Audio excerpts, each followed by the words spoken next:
Hay una pregunta que es una de las preguntas más controversiales, por lo menos los últimos 30 años, y esto es, ¿los líderes nacen o los líderes se hacen?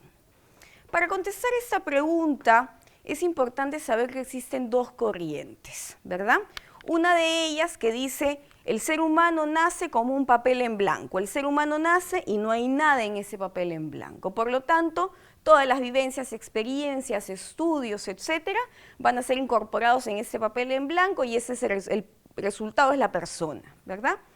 Pero existe otra tendencia que dice, un momento, las personas no somos papeles en blanco y no nacemos como papeles en blanco. Las personas nacemos con una carga genética. Esta carga genética a veces es para bien, a veces es para mal. A veces tenemos carga genética de diabetes en la familia, eso va a ser para mal porque probablemente nosotros heredemos de cierta forma estos genes, ¿verdad?, que son propensos a que yo tenga esta enfermedad. Entonces, esa segunda corriente, que es la corriente por la que estoy apostando, es aquella que nos dice, naces con una carga genética importante. Lo importante aquí es descubrir cuáles son aquellos atributos de mi carga genética, porque, como lo mencionamos al inicio, si yo no descubro esos atributos, no sé que los tengo, nunca los voy a explotar, no los voy a capitalizar en mi proceso y probablemente voy a morir sin tener la oportunidad de saber si tuve pasta, como se dice, para ser un líder o no la tuve, ¿verdad? Entonces, ¿los líderes nacen o se hacen? Probablemente nazcan muchos con los atributos, sí. ¿Se pueden hacer? Se puede practicar mucho. Dijimos al inicio que con mucha práctica podemos ser buenos, con mucha práctica más atributos podemos ser espectaculares, ¿verdad? Lo que queremos ahora es explorar en algunos conceptos. Por ejemplo, acá tenemos un concepto que lo tienen ustedes en este momento en pantalla súper interesante, que dice que el liderazgo es una relación recíproca entre aquellos que escogen ser líderes y aquellos que escogen ser seguidores. Esos autores nos están hablando entonces de una elección. Esos autores nos están diciendo probablemente que no todos tienen que ser líderes, tal cual lo propuso Drucker, ¿verdad? Porque es una elección. ¿Todos debemos ser líderes en las organizaciones? No necesariamente. Los líderes ya existentes de las organizaciones deben fomentar que todos quieran y sean líderes. ¿Por qué? Dijimos que no los necesitamos a todos. En una organización de 2000, con 2000 líderes, ¿quiénes son los seguidores? No se podría, sería inmanejable, sería probablemente insostenible. Otro concepto de Cohen en el 90 nos dice que el liderazgo es el arte de influenciar a otras personas para conseguir su máximo desempeño y para alcanzar una tarea. Es decir, Cohen está siendo insistente en alcanzar tarea, alcanzar objetivo, alcanzar proyecto, lo cual nos puede decir que tiene que ver con el resultado. El líder que entonces no logra esto es el líder que no está obteniendo un resultado. Ahora, el líder se puede equivocar. Ser líder no significa que soy perfecto y que siempre mis resultados van a ser positivos. Por supuesto que no, todos somos seres humanos al final del día, ¿verdad?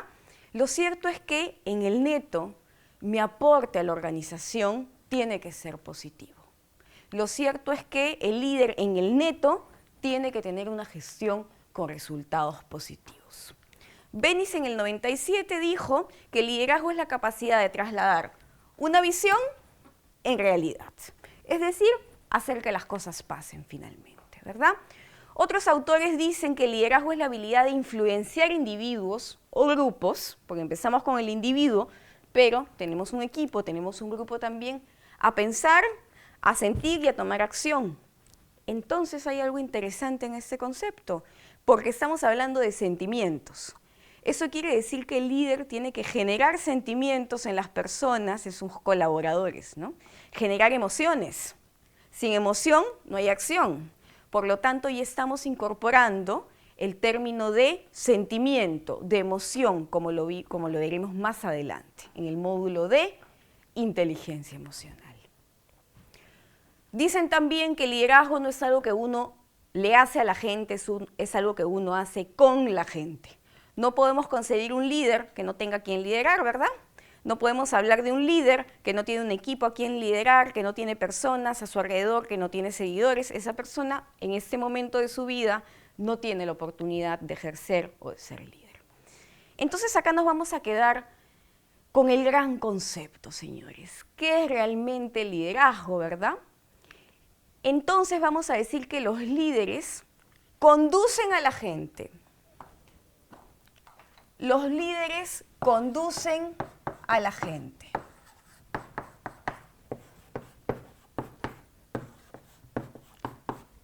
Las conducen influenciándolos o influenciándolas positivamente y desarrollando con estas personas aquellas actividades, aquellas estrategias que finalmente van a llevar a que logremos estos objetivos de largo plazo y por tanto lleguemos a esta situación futura esperada. Repetimos, los líderes conducen a la gente, influenciándolas positivamente y desarrollando con las personas las actividades y las estrategias que permitan alcanzar los objetivos con la finalidad de llegar a esa visión establecida conjuntamente. Ese es el gran concepto que quiero dejar en ustedes el día de hoy respecto del liderazgo. Pero no hemos terminado. Hay una propuesta de acción. Dijimos al inicio, ¿verdad?, que vamos a presentarles una propuesta que va a permitir que ustedes apliquen fácilmente dentro de sus organizaciones. Entonces, esta propuesta tiene básicamente 5 pasos, ¿verdad? El primer paso es el líder identifica necesidades, valores y motivaciones. Necesidades, sabemos muy bien porque hemos estudiado a Maslow, ¿verdad? ¿Cuál es la pirámide de necesidades? ¿Cuál es la pirámide? ¿En qué consiste la pirámide de necesidades, verdad? Sabemos muy bien que valores son aquellos parámetros que nos sirven para discernir si un comportamiento, ¿verdad?, es permitido o no es permitido, es bien visto o no lo es, está bien o no está bien, ¿verdad? Y las motivaciones es aquello que me mueve a la acción. Entonces, la primera responsabilidad del líder es identificar necesidades, valores y motivaciones. ¿De quién? ¿Solo de los colaboradores? No. Identifica necesidades, valores y motivaciones, por supuesto, de los colaboradores, porque si no los conoce, ¿de qué manera los puede intervenir para hacerlos actuar, verdad? Los tiene que conocer bien. Pero además tiene que alinear estas motivaciones, estas necesidades, estos valores, los tiene que alinear a los de la organización y, por supuesto, a los propios. Entonces tiene que ver la forma de alinear esto. Una vez que este líder ha identificado aquello que mueve finalmente a su equipo, lo que va a hacer es moldear una identidad social. ¿Y qué significa moldar una identidad social? Es muy simple. Los seres humanos requerimos de identidad. Sin lugar a dudas necesitamos identidad. Necesitamos pertenecer a algo, necesitamos sentido de pertenencia. En el momento en el que yo como líder moldeo la identidad social de mi equipo, lo que estoy haciendo es colocándole etiquetas, por supuesto, positivas a las personas, porque esas etiquetas le acomodan a las personas. Esas etiquetas, digamos, son bien recibidas y son bien percibidas por mi grupo. Quieren tener esas etiquetas, por lo tanto, se van a mover hacia la acción para lograr, buscar, ¿verdad?, tener esas etiquetas y mantenerlas. El sentido de pertenencia es muy importante, ¿verdad? Las personas, se dice, que no renuncian al trabajo, no renuncian a la empresa, renuncian a su jefe, renuncian a sus compañeros de trabajo, no están renunciando a la empresa, están renunciando a su líder, a su jefe, a sus compañeros de trabajo. Cuanto más identificado socialmente se siente este colaborador en el equipo, su proceso va a ser más fácil, va a estar más motivado, va a obtener mejores resultados, ¿verdad? Y va a querer quedarse. Y en estas épocas hay que tener mucho cuidado con la fuga de talentos, ¿verdad? Como tercer paso, el líder propone una visión irresistible. Una visión no es otra cosa que la proyección futura de algo, ¿verdad? Y tiene que ser irresistible, pero a su vez tiene que ser realista. Tiene que ser ambiciosa, por supuesto, pero a su vez realista, porque si yo propongo una visión que esté fuera de lo que es posible conseguir, eso más que motivar me va a servir para desmotivar a la gente, ¿verdad?